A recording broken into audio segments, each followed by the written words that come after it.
Adam's not trolling, bro. What? With my boo, with my t-shirt boo. Bro, I was supposed to interview Mellow Bucks the other day, and I was really preparing myself for like how I was gonna go hard, letting her know that I fuck with Blasian Doll, but then she didn't come. Why you? She didn't come. I don't You know gotta what happened. you need to you gotta get mood on that bitch. Let's do it. You and him together. Come on, you want us to come back? Let's go.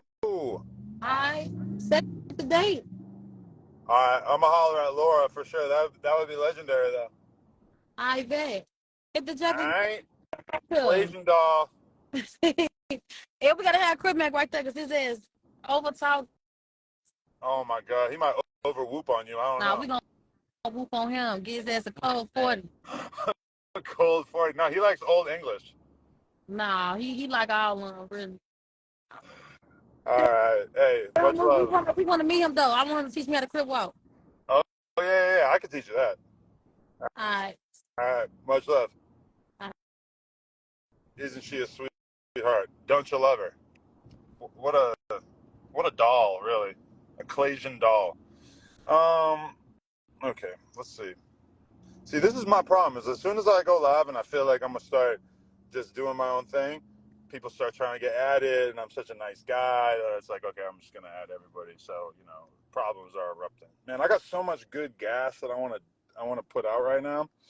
I want to put out the new Whack 100 episodes so bad. He was talking crazy. We got in a huge argument in the middle of the fucking podcast, and I'm dying to find out what people think about it because I want to see what their perspective is on it. And then past that, I'm dying to put out the Snoopy Badass episode, even though I could kind of imagine some people that I fuck with being offended or not being fans of some of the way that conversation went. It's tricky being the 22ster these days. Nobody gets along. Everybody hates each other. Everybody got problems. Oh, look. This is a list of invites, not a list of requests. See, this shit is very confusing me. But yeah, man, I woke up this morning, and it's crazy how like this is what pisses me off is that when all these hosts left, they were all throwing dirt on my name, right? They're all trying to make me look bad, spread fake narratives, act like I was a bad friend, act like I was trying to get people set up and exposed as being trans people lovers, etc., instead of just really like rodding with their boss, like the guy who gave them opportunities through their whole career. And that was rough for me. It was a tough time in my life to realize that a lot of people that I had a lot of faith in were basically snakes, and that they, ultimately didn't give a fuck about me and were happy to paint fake negative narratives about me on the way out the door. But now that like the smoke has cleared and the dust has settled a little bit, and I mean it's pretty fucking obvious that the Fat Immunity channel is not really going anywhere. That's clearly like the last priority for these guys, that they're all focused on their own platforms, which is already the case. So it's like, they basically are in a situation where they left No Jumper to start a No Jumper clone, and then they're not putting any attention into No Jumper. But for some reason, like, people don't want to see me acknowledge this. Anytime I call out the fact that everybody thought that my career was over, anytime I acknowledge the fact that that is not the case, that our YouTube channel is killing it, that I think we got 45 million views last month. As soon as I start acknowledging how funny it is that you dumb fucks, not like all of you, but some of you, that some of y'all really believed that Snake Boy was up next. Like people really thought that Snake Boy's name was gonna be in the Hip Hop Hall of Fame right next to me and Academics and Vlad and Joe Budden and Charlemagne or whatever. And now that the smoke has cleared a little bit, people are realizing that the motherfucker can barely put a sentence together. He's zesty as fuck. He thinks that he's like gonna get a Skims deal. I don't even know how to put into words how insane this is, that people thought that the next Adam 22 was gonna be somebody who really has almost nothing to offer when it comes to takes and whatnot. And shout out Sauce Walker. I see you in the chat. I'm really trying to get down with Sauce. Not get down like that. Like, I don't want to squabble. He'll probably beat the shit out of me. But Sauce Walker, that's my boy. 5K interview. He's telling me the price on live. Sauce Walker, what the fuck? I've seen you laying pipe on OnlyFans before. Don't tell him. Don't give away the game. Don't tell him how much the interview gonna cost. See, I fucked up because Sauce Walker invited me to his live show a couple weeks ago, and I forgot about it, and I didn't go because I was doing interviews all day. And then I was like, "Yo, but we should do an interview anyway." And I'm like, "You're not gonna do it. You're not gonna do it because I didn't go to his show. Like maybe he would come through do the interview if I had gone to his show. Going to the show, if I brought a cameraman with him, I probably would have got better fucking content than doing the interview anyway. But either way, I gotta fuck with Sauce Walker, and that's all there is to it. Free Drippy. But anyway, yeah, like I got blocked today just for pointing out that there was a tampon string hanging out. I mean, realistically though, like the T-Rell situation is crazy because, you know, as soon as his podcast started popping off, as soon as not podcast, but as soon as Back on Fig started doing its thing, he decides, oh, I'm gonna add my girl. I'm gonna make my girl be the co-host. The other day, I seen a poll in the chat or in the Back on Fig Reddit. So that's their Reddit. That's not like the hater ass no jumper Reddit. That's their Reddit, and it was like, should Leather be removed from the podcast? I think it was 90% of people said yes. 90% of their fans said that she needed to be removed from the podcast. Now, this creates a really, really big problem for him because A, he's in debt for millions of dollars. So he's basically like funneling his house and everything, every expense, every cost is going through her because he's like legally not allowed to have money. Because obviously if he had money, like if he had a couple $100,000 in the bank, boom, they're coming for it. They're going to take it because he owes hella money. And so he has to keep on good terms with Heather. He can't, just fuck off, or he can't even really tell her he doesn't want her on the podcast anymore, even though 90% of the people on the pod who watch the shit don't want her on the shit anymore. So he's kind of fucked in that regard. He can't get rid of her because obviously, but they canceled, they're supposed to be on Fridays, right? They canceled last week. And now it's like every single time she goes back there, can you imagine what's going through her head when she's reading the fucking chat? And just and just seeing it and just realizing that like the fan base has officially turned on her. And when you look at the numbers on Mondays versus Fridays, every once in a while I'll tap in and look at the Monday episodes versus the Friday episodes. A lot of times it's like the Monday episodes get 2 times as many views as the Friday episodes. So that shit's all fucked up.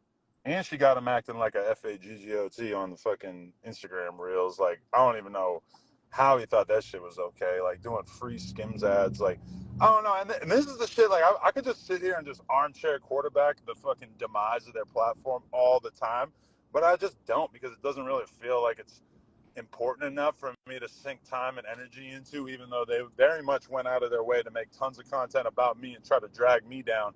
But it just feels a little bit low. But then I think about Academics and Rory and Mal, and I'm like, well, I've been watching Academics talk about Rory and Mal for like a couple years now, and he doesn't seem like he's getting sick of it. He's just really using them for content and having something to talk about. Somehow, but that's all right. That's the difference, though, is that Rory and Mal, they were never Academics employees. So if they were ex-Academics employees, maybe he would look like a salty, shitty ex-boss or whatever if he was talking about them. So I can understand where that narrative comes from. But let me just say this, is that my favorite thing about all this, and I'm not really seeing that much of the chat right now. It's only when I hit the red light do I get to really see the chat. But it's just hilarious because, like, all right, think about AD. AD left No Jumper, right? So when he left No Jumper, he really kind of fucked me over, right? Because all of a sudden we had like some hosts, they all kind of leave at the same time. It makes No Jumper look bad. It fucked me over, even though we got it right back and we're now making more money than we were making when they were with the channel and everything like that. But the crazy thing about it is that he totally fucked me over, me being basically like the person who's helped him more in his adult life than anyone else. Think about it. Try to think of somebody. Everybody else, what'd they do? They didn't put money in your pocket. They just fucking brought you on stage and had you be their hype man, or like brought you to their shows and let you stand on stage next to them or whatever. I put real money in AD's pocket, and then he fucked me over. The thing is, though, it didn't help him in any way. Like, he did not benefit from leaving No Jumper in any way. He's making way less money now on his own than he was when he was at No Jumper. And there is absolutely no reason, no sign that that's going to change in the future. So he left No Jumper to start something that is already basically dead in the form of the Fat Immunity Girls channel.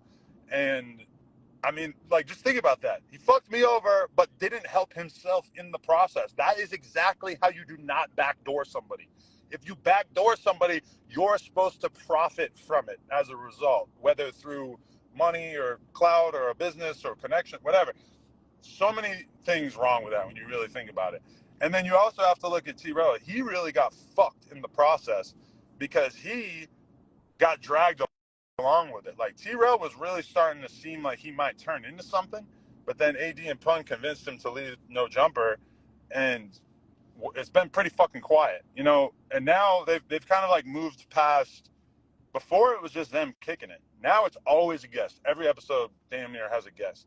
They can't really just kick it and just talk anymore because they don't really have like the communicative ability to like really be that. Like, you know, you look at the Joe Budden podcast, like they're very good at just having conversations about whatever every week, right?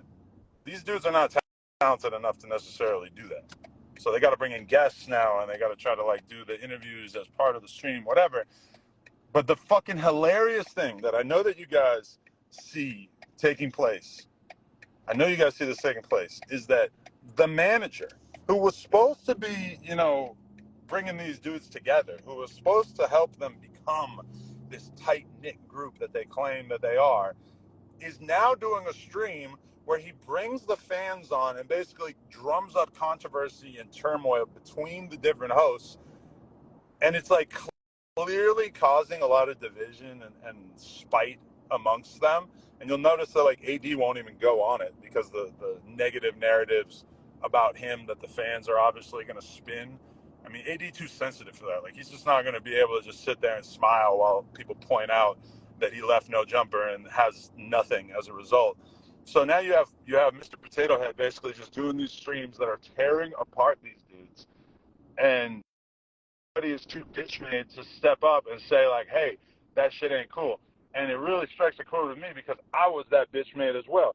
Remember when I used to fucking have the No Jumper show going and you know, at the end of the day and all this kind of shit. And then I had Pumpkinhead. I had Mr. fucking Potato Pumpkinhead doing streams, talking all kinds of crazy shit.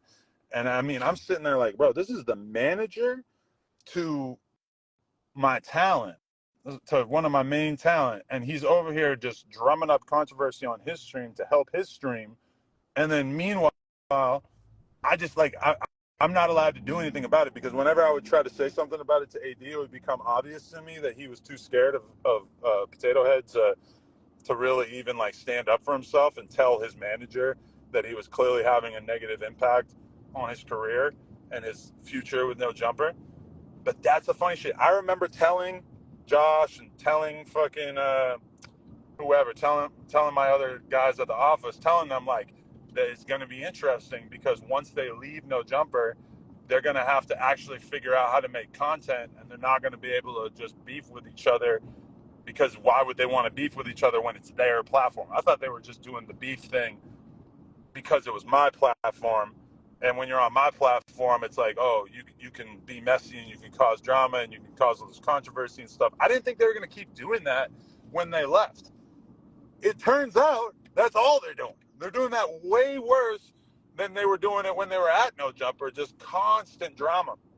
And it's funny as fuck, too, because you got the Apollo who are just like making it so much worse and just like every negative narrative you could possibly think about with Zrel and everybody, they're just hyping it up for their own content, which to me is like the funniest fucking thing in the world because they can't do anything about it because half of those dudes with the Macwops and the Keems, I mean, those dudes are better on camera than, I mean, all right, those two dudes, Keem and what's his name, Magwop, both better on camera than Smack or Duno or AD. So you guys picked the wrong starting lineup. Let's start there. I mean, Smack got nothing to offer. He came back. He was gone for months with no foot. He came back, did nothing. Like there's no boost in views. He hasn't even shown up since then. I mean, crazy. It's supposed to be a boost when you come back if you're gone for a few months, right? Didn't happen. And then you got like, I mean, AD is clearly peaked. Like, could anyone fathom a future in which AD is doing better or has more of a fan base or like has the people more interested in him than right now or than in the past? I mean, it's obviously not happening. Like, obviously, as soon as he left No Jumper, it just began a steep downhill crawl to nothingness. Meanwhile, the No Jumper store, we ran Sorella off the block. They can't even sell tube tops no more because we out there now. And there's just, everything's going pretty well with No Jumper. I mean, obviously the Adam and Wax show is bigger than any of the shows that they got going on. They can't even hit 90K. They can't even hit 100K on the shame on you shit. So shame on y'all. I think the shame on you was meant for me, right? Shame on y'all for leaving and not even benefiting as a result. It's one thing to screw somebody over that like really went hard for you. Really screwing somebody over who like did everything possible for you. It's another thing to just not benefit from it, to get nothing out of it. That's crazy. That's bananas, if you ask me. But hey, what can you do? Anyway, I just wanted to rant a little bit, let people know what I was thinking. Oh, no, I'm just looking at the chat. Well, I don't know why y'all guys are bothering to tag T-Row when he got me blocked now. He got me blocked because he wasn't ready to hear the truth about the tampon strings and whatnot. How long have I been on here for? I'm going to guess I was on here for like 20, 30 minutes. I don't know. Maybe I'll be back on here later. I'm definitely going to be tapping in with the No Jumper show tomorrow. I think is me. What is it? Me, Spiderloak, Brick, and Dub and Remo, I think it is, tomorrow. Damn, No Jumper Till I Die on Alu Akbar. I'm with all that shit. I'm whooping on everything. But yo, man, the string. Did y'all see that string? At least it ain't like a blood-soaked string, because I could have kind of imagined that. I could imagine a blood-soaked string just poking out. I don't know if she could recover from that. That's tough. That's not easy to come back from. Oh, here we go. Here's the request. Uh, Shout out Naughty Cuz, but you're not LA enough to be talking to me right now. I don't think. I'm not trying to have a New York drill conversation, but he's definitely coming on the podcast in the near future, which is going to be great. Yeah, we might have an episode name for next week. Might have to call that shit "Shame on You" for the No Jumper show. Um, yeah, No Jumper's the original one, like really, the genuine original artifact of this shit. That's why when anybody tries to say some shit and feel like they have any kind of ownership over the interview game or whatever, I mean, that shit's crazy to me. I've been doing this shit since 2015, making no money, just doing it all for the love. Masika in the chat. I do love her. She's a real worker of art, that woman. Man, I got so much shit I got to bring in. No Jumper has no motion. Like, do you really believe that? The bread and butter of No Jumper has always been the interviews. I think a lot of people don't understand that. I don't think that they understand that, like, all of the times where we've been making a lot of money and doing really well has been because of the interviews. And that, yeah, we had like a wave with the weekly podcast and everything for a while there. But that shit was never really like the money getter. That was never the thing that was really bringing in cash. You know what I'm saying? So focusing on the interviews, like same thing with Vlad. Like Vlad's done the podcast thing. He had like a podcast with Rico Reckless that he started. He had the shit with Ari Spears that he started. But ultimately, end of the day, what makes Vlad have a good month versus a bad month? It's just getting a bunch of interviews. That's the whole thing. So it's kind of like similar for us, where it's like, yeah, it's dope if we could get the No Jumper show to 200K versus 100K, but really it ain't gonna matter that much. Man, DJ Flip, I don't know why you're trying to throw out business ideas in here when you've been talking shit about me in the past and then deleting it like I didn't see it.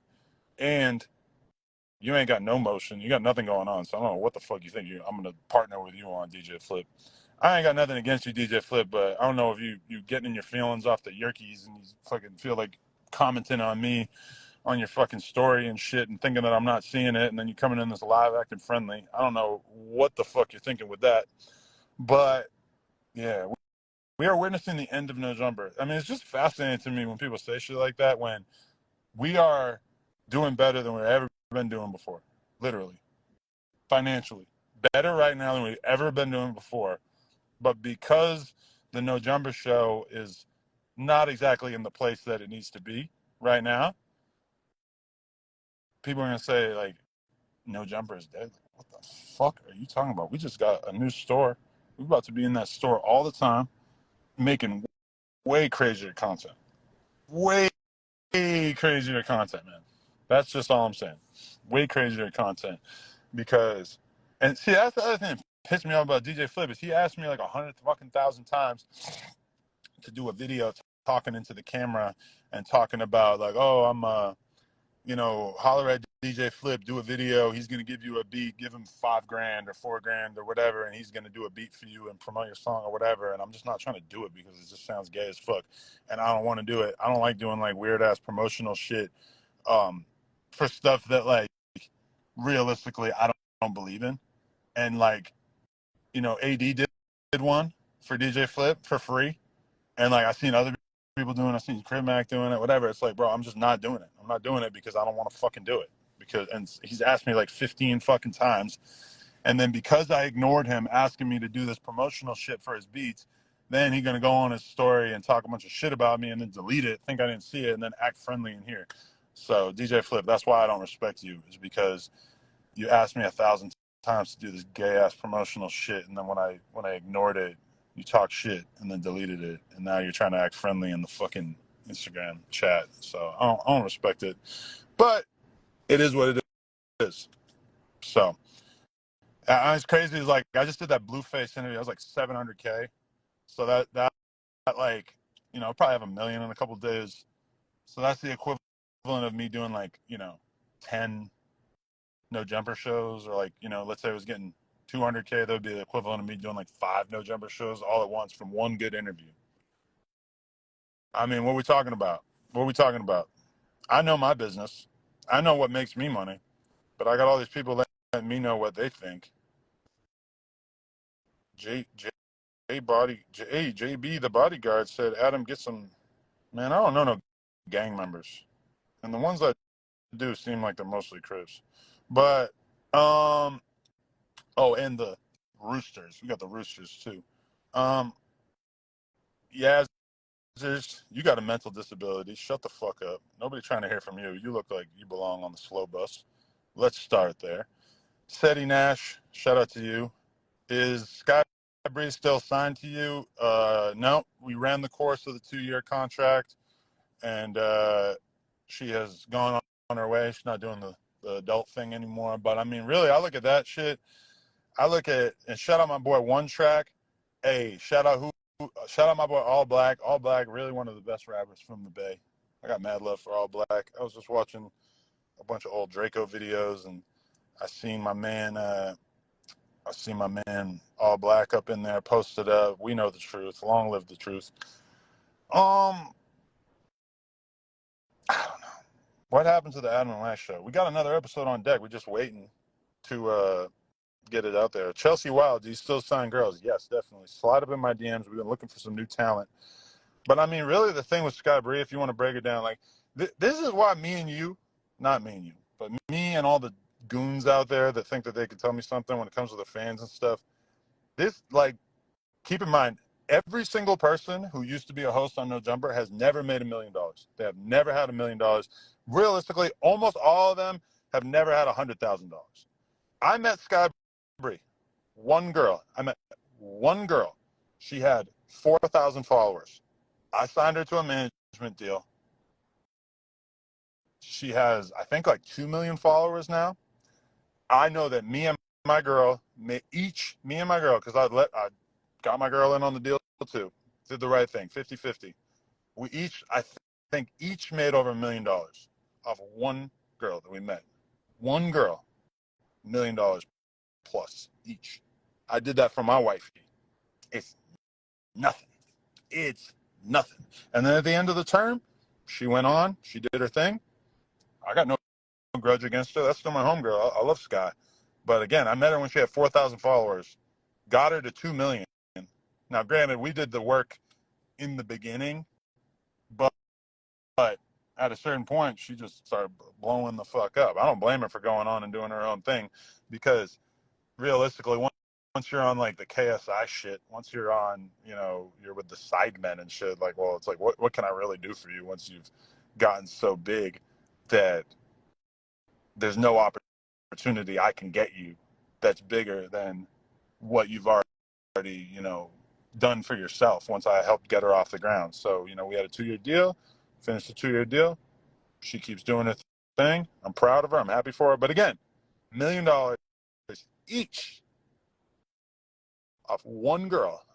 And all my ops have never had 100,000. I put 100 racks on his head. He put a rack on me. Mm-mm. There's an asymmetry. I'm going to teach you guys a new word today. There's an asymmetry. Do you know what an asymmetry is? Asymmetry means that these things cannot appear coinciding side by side. Bro, if you seriously think that T-Rell got $1 million, T-Rell has many millions of dollars in debt. Do not put me and Snake Boy in the same category, ever. Please, please. It's not happening. AOKD said, who's your ops?